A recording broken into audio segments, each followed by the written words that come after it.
Good afternoon. Wow. 2 more talks left. We're almost there. We're almost there. Okay. First, I have a question for everybody. I can sort of see everybody. You know a little bit about me, the short version. I don't know you yet, though. Who here has been to college, been to university? Raise your hand. Oh, we have some teachers and parents. Okay. Okay, who here maybe might someday go to college or university? Oh, a lot more hands. Okay, then I think this is actually quite a relevant topic that we're going to do today. I want to talk to you about this idea, reimagining higher ed, reimagining the university. But first, actually, I want to tell you a story. There's a story involved. You like a great story. It's not a bedtime story. It's a good story, right? And this story is actually about a student. Right? And let's call this student, if I can get his name up, if my clicker works. I have a name for him, actually. Let me see. Is it working? Is it working? Yes, it's working. Let's call him Adler. That's a very interesting name, right? So, and let's just say that Adler's from right here in Taiwan.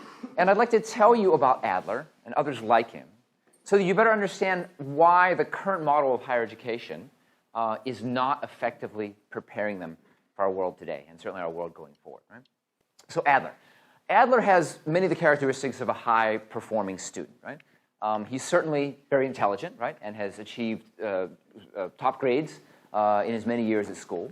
As a matter of fact, he's so motivated and he was so intellectually curious, but by the time he got to high school, it wasn't quite enough for him. He actually turned himself or became a homeschool student. He homeschooled himself for the last several years of high school before he was at that age where he would attend university. And he's also quite accomplished. He was listed as one of the Taiwan 30 under 30. He actually filmed and produced a documentary called If There's a Reason to Study. Right? So Adler has done some very, very interesting things. Right? So Adler, right, you can imagine someone like this, with the proper tutelage, could go on to do immensely great things. This is someone who could invent a technology, renewable energy technology, to help improve our energy mix. They could find that proverbial cure for cancer. They could lead their community or their state or even their country with the understanding of and empathy for others that's always very, very much needed on the world stage. So Adler's looking for a top-quality, world-class education, and one that will challenge him. Right? And so he looks to the United States, arguably the place with the greatest number of top universities, colleges and universities. And there he begins to navigate the different options, Ivy League institutions, state schools, liberal arts colleges. And assuming he does this, what do you think he's going to find? Right? I mean, do you believe he will find a system that's been designed to maximize his potential? It's been designed to effectively prepare him, again, for our modern era and going forward? Right?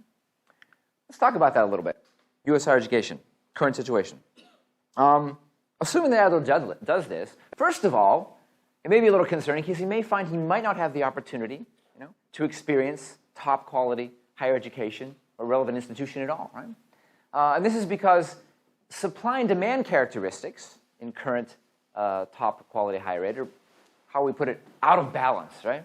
That's an understatement, as many of you know, right? And by that I mean demand far outseeds supply, right? Schools have added almost no additional capacity, no additional seats on average in the aggregate the past 30 years or so. Right? And again, the institutions I'm talking about, anywhere between maybe 5 to 6% and 15% of students who apply are actually accepted, relatively low, right?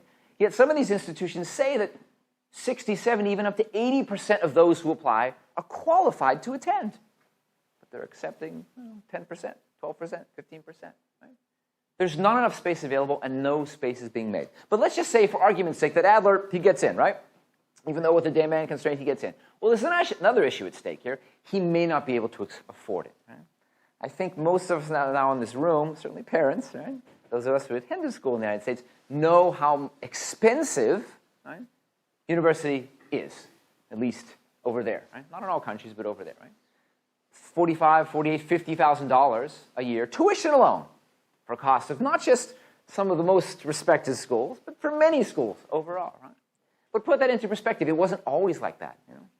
And relatively speaking, did you know, since 1985, until now at least, the U.S. Consumer Price Index, so inflation, has gone up by a total of about 115%, 115%. Total inflation, right? But yet, the college tuition inflation index, how much has college tuition gone up by that in that same period of time? Does anyone know? More. Right. Almost 500%. Right? 500%. Almost 5 times. Right? So Adler, if he's going to go, he might need some help with this. Right? So, but let's just say that Adler gets in, you know. Let's just say he finds a way to afford it. Maybe he's selling a kidney. Maybe he's selling 2 kidneys. I don't know what he's doing. I hope not.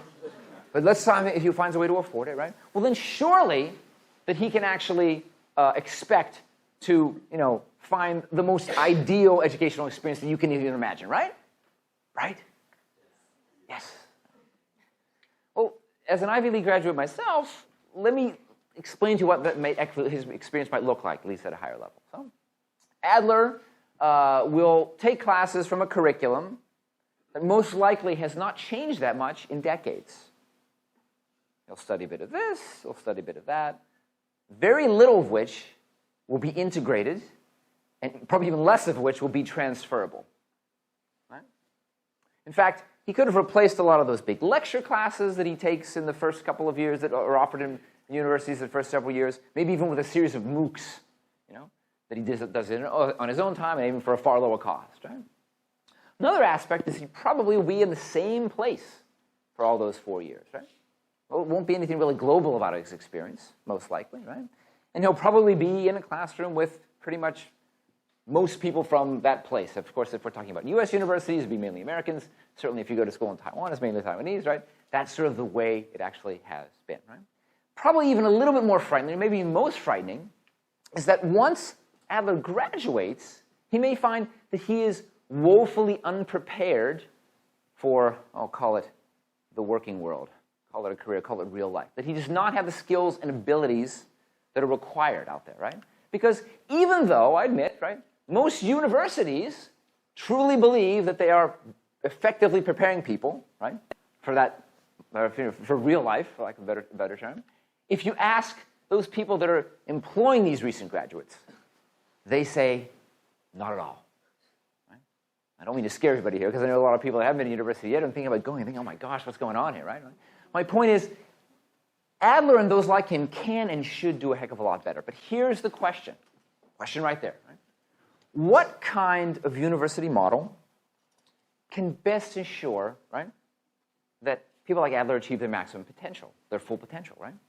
What type of university model will most effectively prepare students for a modern era and going forward, right? So, what if, let's think about this for a minute, what if we could reimagine, redesign, reinvent, recreate a university system, a more ideal one? You ever thought about this? A lot of you nowadays think about, well, when I used to go to school or when I used to go to university. Even more of you think about, I'm going to go to university. Have you ever thought about what could it or should it be? Not just what it is, but what could it be? Right? So I want to share with you 5 elements that some prominent educators, at least from the United States and elsewhere, believe this sort of more ideal university should actually have. Right? Let's start with academics. And let's start with curriculum, as a matter of fact, right? So what about a more modern and relevant curriculum, right? Now, we all know that information, content, right, is ubiquitous out there nowadays. There's something called the internet, right? You've heard of it? I know you've heard of it, right?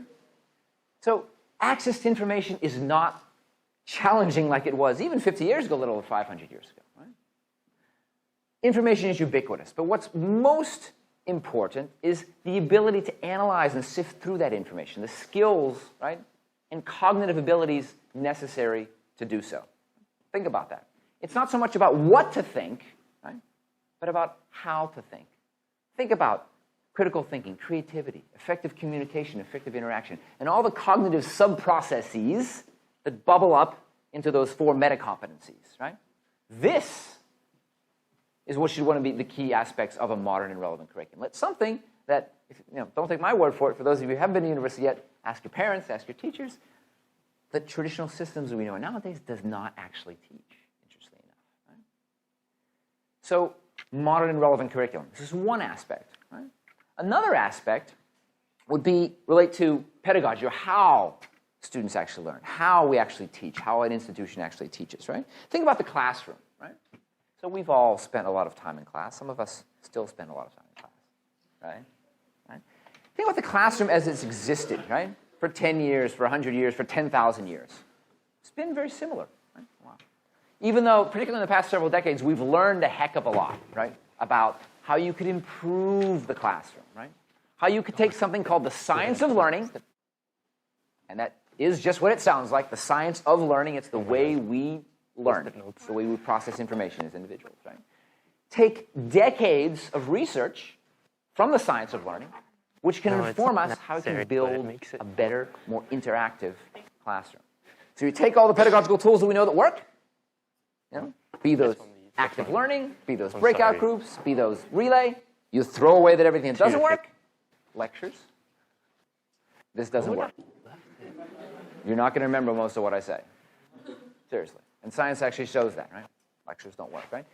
Throw everything that doesn't work, and then couple it with the most effective and relevant technology that you can think of, right?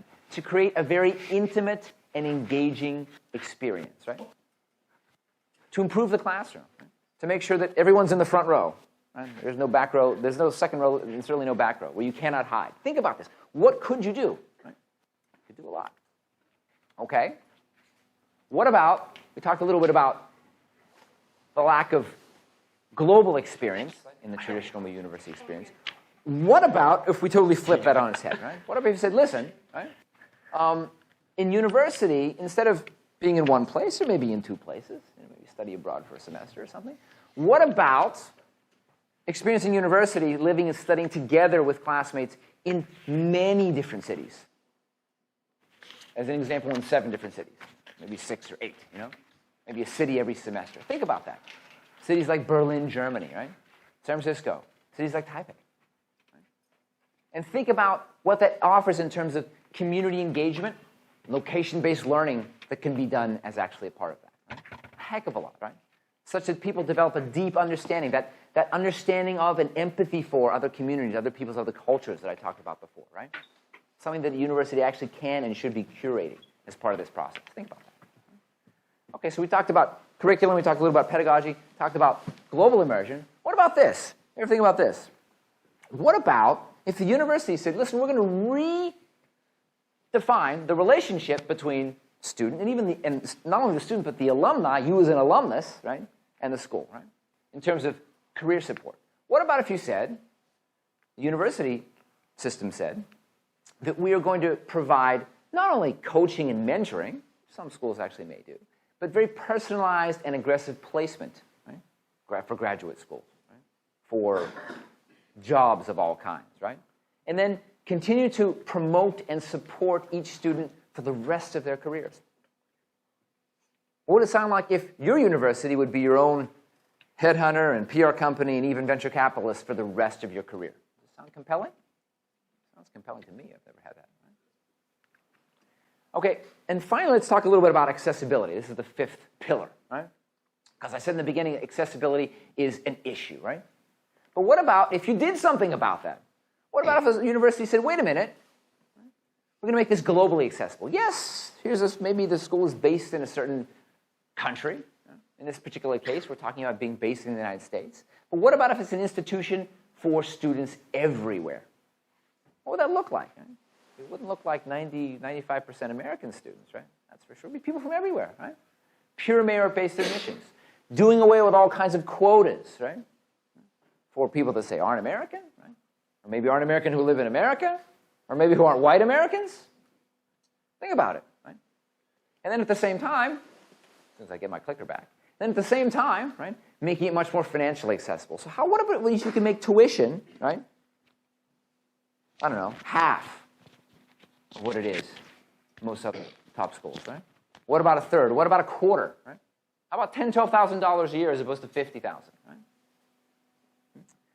So, okay, you say maybe this sounds interesting, maybe it doesn't, right? Maybe it sounds a little bit crazy, maybe it sounds nuts. Like, how is this possible, right? Is this just fantasy? Right? Actually, this is not fantasy. This is actually happening, right? For several years now, as a matter of fact. So what I'm talking about is there exists an institution, right? Happens to be called Minerva, right? That actually does have a modern and relevant curriculum, right? One that has completely reinvented the classroom, right? And how students learn, both inside the classroom and also outside of the classroom with experiential learning. One that actually it offers full 4 years of global immersion, 7 cities in 4 years. It's true, right? One that does provide lifelong career support, and then the one that is very uniquely accessible for students from all over the world. So Adler, for example, our sample student, Adler actually exists as well. Does anyone know Adler? You guys haven't read about Adler? He's been in the papers a lot. He's actually quite, look him up, right? Adler is an actual student at Minerva Schools. There's another student at Minerva Schools whom you may know as well. His name is Eric. Okay? That's a little closer to home, I understand, right? So these, Adler, Eric, and hundreds of other students who are now in places like Berlin, like Buenos Aires, Argentina, like San Francisco, right, are actually working with us to continue to build and expand, right, what many believe is, if not the, but certainly a more ideal, more compelling model for higher education, such that, right, students like Adler, students like Eric, maybe students like some of you, right, can more effectively or better maximize your potential. Thank you.